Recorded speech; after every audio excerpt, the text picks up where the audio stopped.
Petit Jornal. Inteligência e irreverência em doses diárias.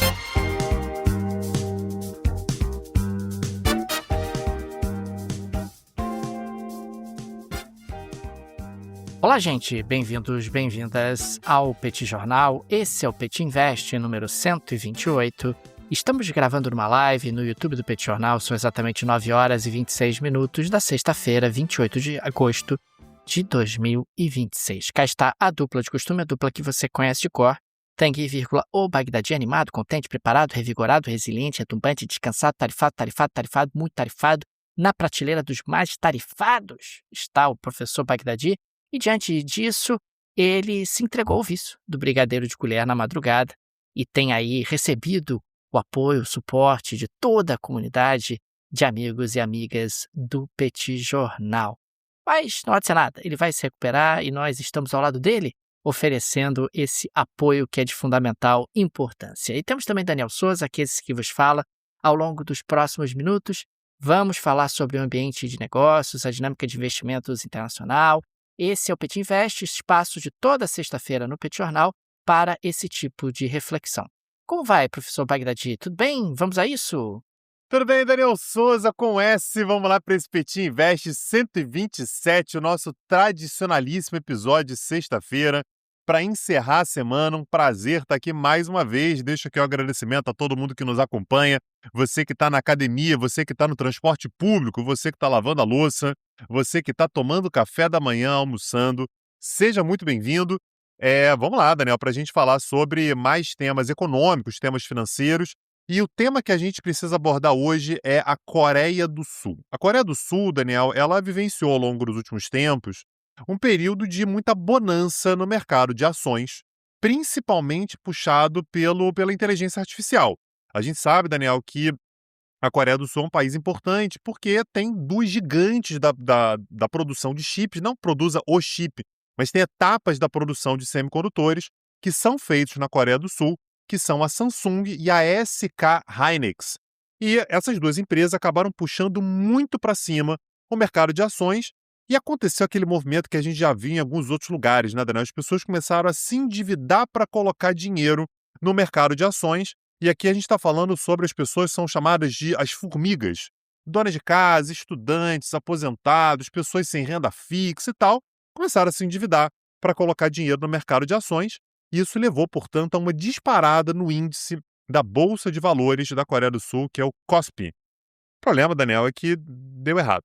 E a Bolsa vem passando ao longo dos últimos 2 meses por uma crise muito severa. Eu queria que você me ajudasse a explicar o que está acontecendo, né? Por que veio essa crise, para onde que a coisa vai? Pois é, Tanguy, a Coreia do Sul nos dá o exemplo 723 de como bolhas se formam e, eventualmente, isso pode trazer efeitos econômicos bastante dramáticos. O índice KOSPI da Bolsa sul-coreana foi o índice de melhor desempenho do mundo em 2025, teve uma alta de inacreditáveis 76%. Isso não faz nenhum sentido. Não faz nenhum sentido pensar que as ações das empresas sul-coreanas comercializadas na Bolsa se valorizaram 76% em apenas um ano. A Coreia do Sul chegou à 5ª maior bolsa do mundo em valor de mercado, ultrapassando o Reino Unido e a França, o que também não faz nenhum sentido. Quer dizer, a Coreia do Sul tem uma economia grande, tudo, é uma das maiores economias do mundo, mas não é parecida nem de perto com a economia britânica ou com a economia francesa. Você mesmo destacou a Samsung e a SK Hynix, que acaba desenvolvendo ali semicondutores, passaram a responder por mais de 50% do valor da bolsa. Você não pode ter mais de 50% do valor da bolsa concentradas em duas ações. Nós tivemos aí, como você colocou também, a questão das formigas, né, dos investidores individuais, que começaram a chegar em grande quantidade, inclusive muitas vezes captando dinheiro emprestado. E aí, de novo, é o exemplo clássico de bolha em bolsa de valores. Pessoas se endividando, apostando numa valorização acelerada das ações, o que nunca acaba bem. Nesse caso da Coreia do Sul, em particular, não está acabando bem. Nós estamos falando de perdas trilionárias no mercado acionário nesse ano de 2026, mais especificamente de junho para cá, o que mostra como isso é perigoso, esse tipo de alavancagem é perigosa e, em particular, a alavancagem foi muito alimentada justamente pela inteligência artificial, quer dizer, as expectativas em relação à inteligência artificial, porque você ficou muito otimista, achando que a inteligência artificial é o futuro, etc., e realmente é, mas isso trouxe aí excesso de otimismo, e esse excesso de otimismo, ele acabou não se confirmando. A gente também está falando de um ambiente onde a Coreia do Sul, em particular, e empresas sul-coreanas estão sujeitas a uma concorrência muito agressiva. E a concorrência, particularmente de empresas chinesas, também cobra um preço, e esse preço não é pequeno. A Coreia do Sul é uma economia grande, é uma economia relevante, mas não dá para dizer que ela deve ter um mercado de ações superior ao do Reino Unido, superior ao da França, ainda mais com duas empresas concentrando tão pesadamente o mercado acionário. Só para a gente colocar aqui um pouco em ordem de grandeza, nós tivemos uma queda do mercado acionário muito expressiva, quer dizer, essa queda ela chegou a 44% em relação ao pico no mês de junho. Agora, em agosto, teve alguma recuperação, mas mesmo assim, a queda ainda está próxima a 30% em relação ao pico de junho, o que é muita coisa, quer dizer, é um processo de destruição de riqueza muito significativo. E isso que está acontecendo na Coreia do Sul, Daniel, me parece que tende a acender um sinal de alerta em outros lugares, onde você também tem um excesso de otimismo com relação a qualquer mercado, né? A gente sabe que a inteligência artificial nesse momento é a bola da vez. A gente já teve a bolha das .com lá atrás, a gente já teve outras bolhas recentes, baseadas também em inovação tecnológica. Mas eu queria te ouvir, Daniel, se você imagina que essa crise na Coreia do Sul, ela pode eventualmente, inclusive, ser um alerta a ser realmente ouvido em outros países, em outros cenários, para que, enfim, essa bolha ela não estoure dessa maneira em outros lugares. A gente já teve essa discussão aqui outras vezes, né, se a inteligência artificial é uma bolha ou não. Eu acho que a gente já chegou à conclusão de que tem um certo aspecto de bolha, apesar de que algumas grandes empresas certamente vão conseguir sair dessa bolha ainda maiores. Mas, de qualquer maneira, eu queria te ouvir sobre o alerta que, de repente, a Coreia do Sul pode ser como um primeiro momento no qual, sei lá, tô achando que tem dinheiro em excesso sendo colocado no mercado e que nem todo mundo vai sobreviver. É um alerta sim, Tanguy. A gente tem que observar que tem muito dinheiro entrando no mercado de inteligência artificial para alocar muitas empresas, e o questionamento que fica é se todas elas terão espaço, se todas elas vão conseguir sobreviver. Aquelas que sobreviverem vão virar um novo Google, vão virar uma nova Amazon, como aconteceu nas bolhas das bolhas .com, ou na bolha das empresas .com lá no início dos anos 2000. Mas muitas empresas naquele cenário acabaram desaparecendo. Me parece que em algum grau nós teremos vitoriosas e derrotadas nessa corrida da inteligência artificial. As vitoriosas muito provavelmente vão experimentar uma valorização expressiva e as derrotadas podem potencialmente virar pó, não passar a valer nada por conta do fato de terem ficado para trás nessa corrida.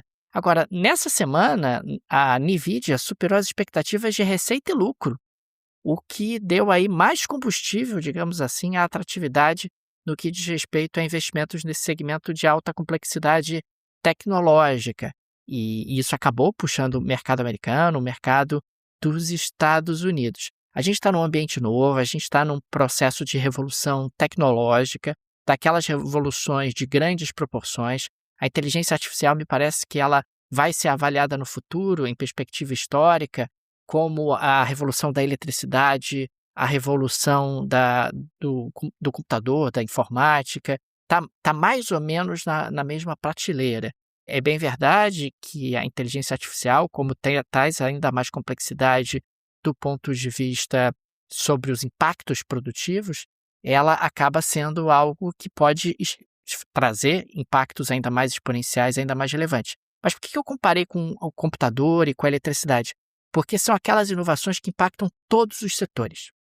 Toda empresa usa eletricidade. Toda empresa usa computador. Toda empresa usará inteligência artificial. Então você tem uma daquelas inovações que elas são tão disruptivas que elas modificam o padrão de funcionamento da produção em todos os setores, em maior ou menor grau. E avaliar realmente qual é o impacto na produtividade, qual é o impacto realmente de valor que esse tipo de inovação vai trazer é muito difícil de calcular. Mas me parece seguro afirmar que todas as empresas que estão nessa corrida, algumas, considerando todas as empresas que estão nessa corrida, algumas vão sobreviver e outras não. Isso traz impactos políticos importantes, domésticos então, também, né, Daniel? Eu estava lendo aqui que, por conta dessa crise, a aprovação do presidente da Coreia do Sul, que é o presidente Lee, ela caiu para 43,3%. Então, há uma associação direta, né? As pessoas elas olham para uma crise como essa e associam isso ao governo. Pô, o governo não fez nada, o governo não protegeu, o governo não avisou. E isso é um cenário que a gente vê em crise de uma forma geral. Quando a gente falou sobre a crise de 2008, por exemplo, né, aquela crise que foi uma grande crise, né, a gente falava na época sobre a maior crise desde a crise de 1929, eu lembro que todos os países, ou vários países que passaram por aquela crise de forma mais aguda, acabaram tendo queda de primeiro-ministro, o presidente não se reelegeu, algo parecido aconteceu na pandemia, muitos governos caíram ou não conseguiram se manter por conta da resposta à pandemia, e quando você fala sobre uma bolha como essa, já está trazendo, portanto, impactos. Quando a gente fala sobre o governo, né, do Lee Jae-myung, né, que é o atual presidente, e tende a se repetir, a se reproduzir em outros países. Outros lugares que passam por bolhas similares tendem a ter também um prejuízo à imagem do governo. Fica o alerta também, né, para que governos tendem a olhar para crises como essa e tendam a agir um pouco antes, um pouco mais rápido, porque isso vai respingar nele também, no presidente, no ministro, no primeiro-ministro. Isso tende a ser uma crise política também. Porque o que acaba acontecendo, Tanguy, é que um derretimento da Bolsa de Valores, ela na prática significa destruição de patrimônio das pessoas, particularmente de pequenos investidores. Então você olha ali no seu extrato e você percebe que o seu patrimônio caiu 40%, por exemplo. Recuperou um pouquinho, ainda está caindo uns 30% e tal, mas caiu muito.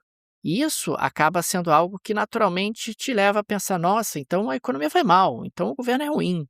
Então, não é o fato de você ter feito eventualmente uma escolha ruim ou ter embarcado numa bolha, que é algo que pode acontecer com qualquer pessoa. Você está simplesmente creditando ao governo a culpa dessa desorganização econômica ou essa desvalorização do valor das empresas sul-coreanas. Isso tem reflexos políticos. Agora, me parece que nesse caso, e a gente tem semelhanças com a bolha das tulipas, né, no século XVII, a bolha justamente da crise de 1929, a bolha das .com, mas nesse caso circunscrita especificamente ao mercado sul-coreano. E isso é um processo de ajuste no final do dia. Se você compra a ação de uma empresa, considerando que essa empresa vai valer mais no futuro, ela passa a valer mais hoje. E pode ser que esse futuro nunca chegue. Aquela lucratividade que você projetou nunca chegue. E aí vem o ajuste. Se você percebe que você pagou caro demais pela ação, você vende. Se muita gente vende, o valor das ações acaba caindo, voltando à realidade e levando à destruição de patrimônio de muita gente. Daniel Souza, no último Petit Invest, a gente iniciou aqui uma longa tradição, né, que já está chegando à sua segunda semana, que é de trazer enormes oportunidades de negócios e de compras, né? O momento aqui da sexta-feira de você priorizar onde é que você vai alocar o seu dinheiro. Então, a oportunidade que eu queria trazer hoje, Daniel Souza, é que no dia de ontem, né, no dia 27 de agosto, nós tivemos uma recepção que foi encabeçada ali pelo Partido Republicano dos Estados Unidos, e que trouxe no seu flyer uma oportunidade que era a possibilidade de você tirar uma foto com o presidente Donald J. Trump. Mas não é só isso. Não é uma foto sua sozinho, é uma foto sua com o seu companheiro, a sua companheira. É uma foto de casal. Aí você vê que a oportunidade ela já começa a melhorar, Daniel Souza. E quando você vê o preço, Daniel, eu tenho certeza que você vai correr para querer saber quais são os próximos momentos em que isso vai poder acontecer. E estamos falando sobre uma oportunidade de você tirar uma foto de casal com o Donald Trump, vocês três, por apenas $88.600. Só isso? Fazendo aqui uma rápida conversão, Daniel Souza, pela bagatela de R$ 457 mil. quem não tem 457 mil reais aí na conta corrente, né, Daniel? Às vezes para fazer um Pix ali, para pagar no débito, uma coisa assim, para poder tirar uma foto com Donald J. Trump. Então, infelizmente, desculpem, tá, gente, mas esse episódio está saindo apenas no dia seguinte a essa oportunidade, isso foi apenas no dia de ontem, mas eu tenho certeza que novas oportunidades virão. Guarde aí na sua conta corrente guarda 430 mil dólares, que você pode tirar uma foto junto com a cheirosa, junto com o maridão, junto com o namorado, a namorada, com o Donald J. Trump, para ficar no porta-retrato da sala da sua casa. Eu tenho certeza que vai ficar bonito demais. Daniel Souza certamente já está pensando quando é que isso pode acontecer. Maravilha! Diante dessa imperdível oportunidade de alocação dos seus escassos recursos trazida pelo professor Bagdadi, encerramos aqui o nosso episódio de hoje. Fica o nosso agradecimento aos apoiadores e apoiadoras do Petit Jornal. Semana que vem a gente volta, na segunda-feira, com mais um bate-papo. É isso, Daniel Souza. Segunda-feira estamos de volta com 2 bate-papos. Tem bate-papo de manhã, tem bate-papo à noite. Nos vemos, um abraço, até a próxima. Valeu! Tchau, tchau. Petit Jornal. Inteligência e irreverência em doses diárias.